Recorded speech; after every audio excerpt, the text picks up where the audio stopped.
कहते हैं कोई भी जंग सिर्फ हथियारों से नहीं लड़ी जाती, उसके लिए आपके पास अपने दुश्मन की सारी जानकारी होना बहुत जरूरी है। और इस काम में इजराइल का कोई तोड़ नहीं है, क्योंकि इजराइल की खुफिया एजेंसी मोसाद दुनिया की सबसे बेहतरीन एजेंसीज में से एक मानी जाती है। इजराइल के मोसाद एजेंट्स ने ईरान में इस्माइल हानिया की हत्या तक कर दी थी, लेकिन अब ऐसा लगता है कि ईरान भी इसी रास्ते पर चल पड़ा है, क्योंकि पिछले 2 दिनों में इजराइल में ईरान के लिए काम करने वाले इजरायली नागरिकों को अरेस्ट किया गया है, जो ईरान के लिए सीक्रेट ऑपरेशन के तहत यहाँ बड़े हमले को अंजाम देने पर काम कर रहे थे। इजरायली पुलिस और शिन बेत ने कल 30 साल के व्लादिस्लाव विक्टोरोसन को रमात जगन से अरेस्ट किया था। विक्टोरोसन ईरानी ऑपरेटिव मारी होसी के इशारे पर काम कर रहा था। शिन बेत के मुताबिक मारी होसी ने विक्टोरोसन से पिछले साल अगस्त 2023 में सोशल मीडिया के जरिए संपर्क किया था और इन दोनों ने 18 साल के एन्ना बर्नस्टीन को एक अन्य स्थानीय को हायर किया।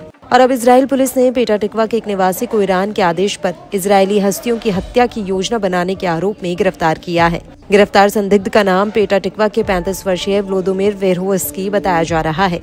ये शख्स पैसे लेकर ईरान के लिए जासूसी कर रहा था। पुलिस का कहना है कि गिरफ्तार शख्स एक इजरायली अधिकारी के बारे में जानकारी इकट्ठा कर रहा था। पुलिस के अनुसार वेरोव्स्की एक इजरायली वैज्ञानिक की हत्या की साजिश रच रहा था और उसके लिए हथियार हासिल करने की हद तक चला गया, जिसे गिरफ्तार कर लिया गया है और अब कोर्ट में पेश किया जाएगा। आपको बता दें कि ईरान और इजराइल बीते कई महीनों से आमने सामने हैं। दोनों देश एक दूसरे पर मिसाइल हमले भी कर चुके हैं। इन सब के बीच इजरायली सेना के सामने बड़ा संकट खड़ा हो गया है। ये संकट डिफेंस सिस्टम मिसाइल इंटरसेप्टर की कमी की वजह से आया है। फाइनेंशियल टाइम्स ने अपनी रिपोर्ट में बताया है कि इजराइल को इंटरसेप्टर मिसाइलों की कमी का सामना करना पड़ रहा है। यह डिफेंस सिस्टम उसे ईरान और हिजबुल्लाह की किसी भी संभावित हवाई हमले के खिलाफ सुरक्षा देता है। बहरहाल इजरायली अधिकारियों ने इस बात पर जोर दिया है कि उनका पलटवार ईरान की ओर से किए गए हमले से काफी बड़ा होगा। ईरान ने इजराइल पर 180 बैलिस्टिक मिसाइलें दागी थी। इजरायली सूत्रों ने कहा कि उनका फोकस ईरान के खिलाफ जवाबी हमले की तैयारी है। इसमें किसी भी तरह की हिचकिचाहट या देरी नहीं है।